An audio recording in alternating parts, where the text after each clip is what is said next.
Estamos viendo que Mateo 24 se divide en dos bloques. Hasta el versículo 35, todo tiene que ver con la destrucción del templo en el año 70. A partir del 35, es decir, del 36 en adelante, tenemos la profecía de la segunda venida del Señor Jesucristo. En esta primera parte hemos visto que hay varias señales que van a caracterizar todo el periodo entre la profecía de Mateo 24, el discurso del Monte de los Olivos, y la destrucción del templo en el año 70. Más o menos un periodo de 40 años. Jesús habla de ciertas cosas que van a indicar de que tarde o temprano Jerusalén será destruida, pero luego vendrá una señal definitiva de que la destrucción ya está a las puertas. Y esta señal sale en el versículo 15, es la famosa abominación desoladora.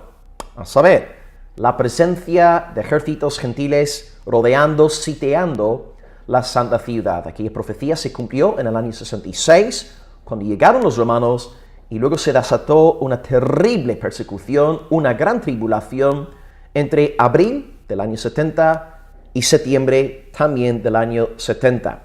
Y cuando calculamos o sumamos los datos, a partir del 66 hasta el año 70, más de 1 millón de judíos fueron masacrados en aquella opresión.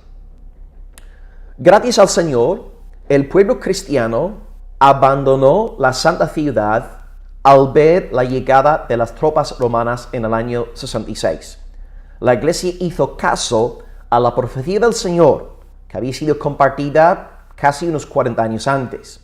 Voy a leeros un par de citas de la historia de la iglesia que ya vimos en otro vídeo de esta serie, pero quiero que veáis aquí que el pueblo cristiano salió, consiguió salvarse la vida, y luego veremos a continuación Mateo 24, 22, que es el texto para hoy, y espero que vayáis a entender el contenido del versículo 22 a raíz de estas lecturas. Lectura número 1 es de Eusebio, y él dice lo siguiente.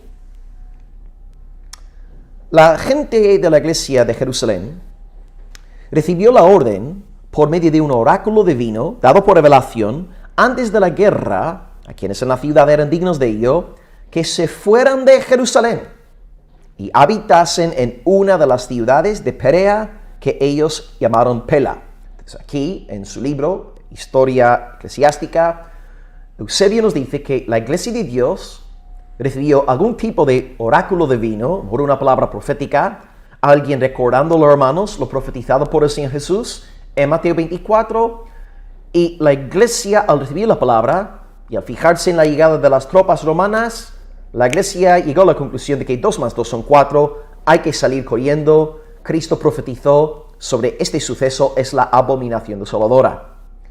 Gracias a Dios, el pueblo del Señor fue librado de la destrucción.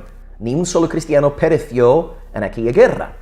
Y aquí tenéis también otra referencia de Epifanio, que él también comenta de que los cristianos consiguieron huir de la ciudad y esconderse, tomar refugio en Pela de Perea antes de que los romanos sitiaran ya la ciudad. Por tanto, tenemos ahí 2 textos de la historia de la iglesia que dan testimonio de que el pueblo de Cristo fue librado de la destrucción gracias a alguna advertencia dada por el Espíritu Santo. Y ahora voy a leeros Mateo 24, 22. Dice el versículo, y quisiera también leeros el 21 para ubicarnos en el contexto. Dice 21, habrá entonces gran tribulación, cual no la ha habido desde el principio del mundo hasta ahora, ni la habrá. Claro, este es el periodo entre el año 66 y el 70, y sobre todo desde abril, año 70, hasta septiembre 70. Y luego 22.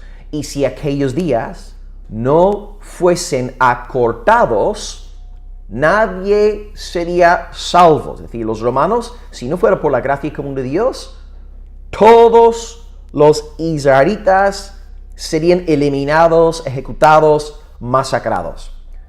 Mas por causa de los escogidos, aquellos días serán acortados. Bien, Jerusalén cayó. De nuevo, según Josefo, en ese periodo entre 66 y 70, más de 1 millón de judíos perdieron sus vidas en la guerra. otros 100,000 fueron vendidos como esclavos.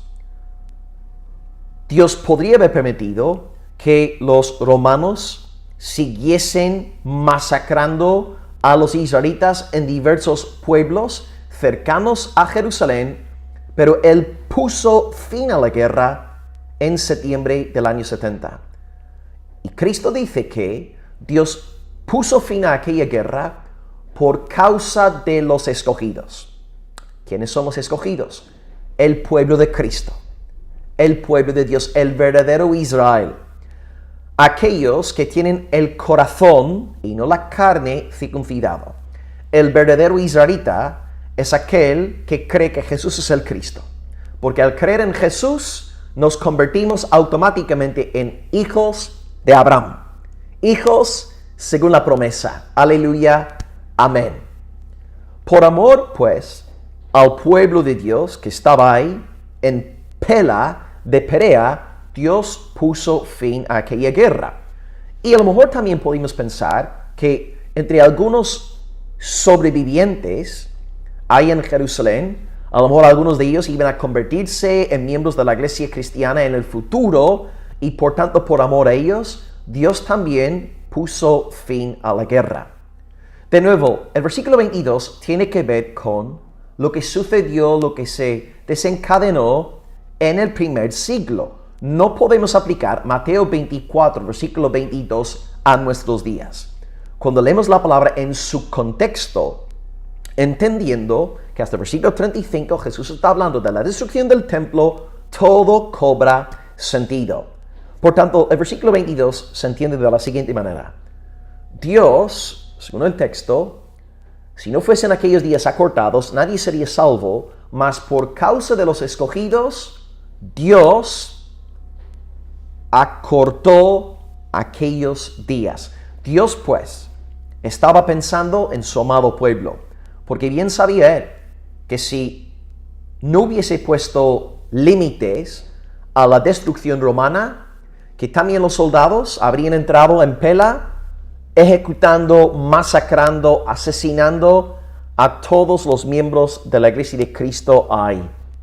Pero por la gracia del Señor, Él no permitió que eso sucediera y dio una gran liberación a su amado pueblo. Pues bien, amados, espero que todo haya quedado claro. Mateo 24, 22 alude a la liberación de la persecución romana, y bendito sea el Señor, ni un solo cristiano pereció en aquel masacre, porque el pueblo cristiano hizo caso a la profecía de Mateo 24. Ciertamente hay gran sabiduría en prestar atención a las palabras de aquel que habla espíritu y que habla verdad. Bendito sea el Señor Jesucristo. Amén.